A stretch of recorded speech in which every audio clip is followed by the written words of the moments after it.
Hi, I'd like to welcome everybody. I'm Greg Masnick. I'm the associate publisher of the Pioneer Press and TwinCities.com, and welcome you to our lobby here today.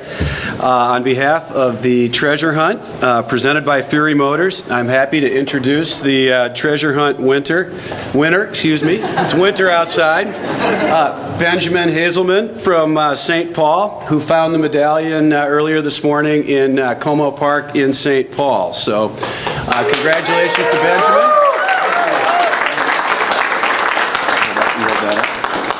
Here it is. I'd also like to introduce a couple folks from Fury Motors, who's the sponsor of the event. Tom Leonard, who's the owner of Fury Motors. Come on in, Tom. And Red Leonard, Tom's father, also with Fury Motors. Congratulations. Yeah, thank you. The Leonards will be presenting Benjamin a check for $10,000 for finding the medallion. So he's going to get the full $10,000 because he has the clipped clues and a registered St. Paul Winter Carnival medallion. So, all right. Yes. So with that, I'll get out of the way.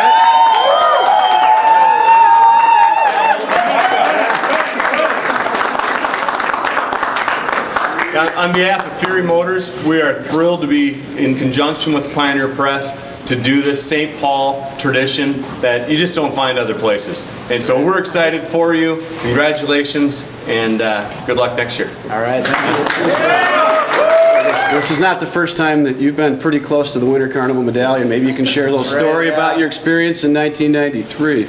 Yeah, so I was 6 years old. It's kind of been a family tradition to go out for these hunts here. So my dad took me down to Hidden Falls, I think a few days before it was actually found, and was kicking around some snow, and all of a sudden I kick up, a used diaper, what it looks like. And of course, as a kid, I'm thinking like, all right, this is it, must be it. Pick it up, run it over to him. He's like, no, put that down. That's a dirty diaper. What are you doing? So he made me throw it down. So ever since then, I've been telling him, it's like, I don't know if I can ever forgive you unless I find this thing. So now I actually can. So, all right. So it's all good, yeah. But yeah, it only took me another 20 years to get it again. So, I was kind of happy with the temperatures and snow. I figured it'd keep some of the riffraff out of the parks. Yeah, it certainly wasn't easy out there. I mean, it was especially, I was out last night when the clue came out.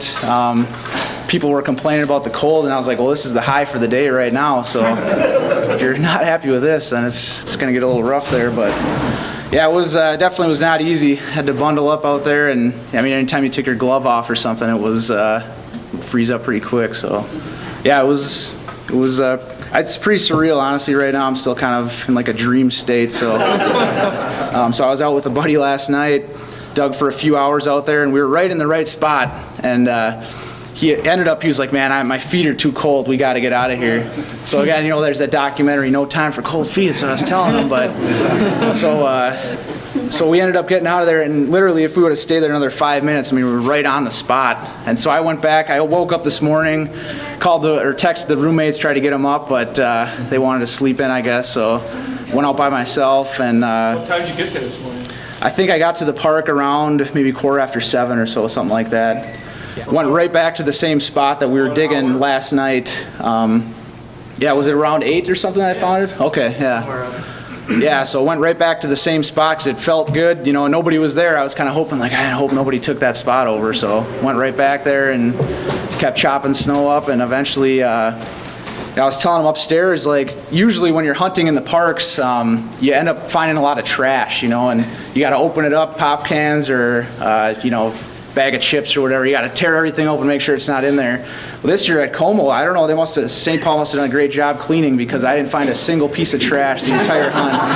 I was at Como Park every day of the entire hunt and didn't find any trash out there. So all of a sudden chipping, and I came across, a little piece of denim. And I was thinking, there's that first clue, Winter Carnival treasure is part of our genes. So it kind of made sense. And so I told the guy next to me, he's like, I think I might have just found it right here. But this thing was so iced up, it was so cold out there, I couldn't open it with my hands. So he had a pocket knife he took out, and I kind of sliced it open and popped it out, and it's all kind of a blur from there. Jumping up and down and screaming.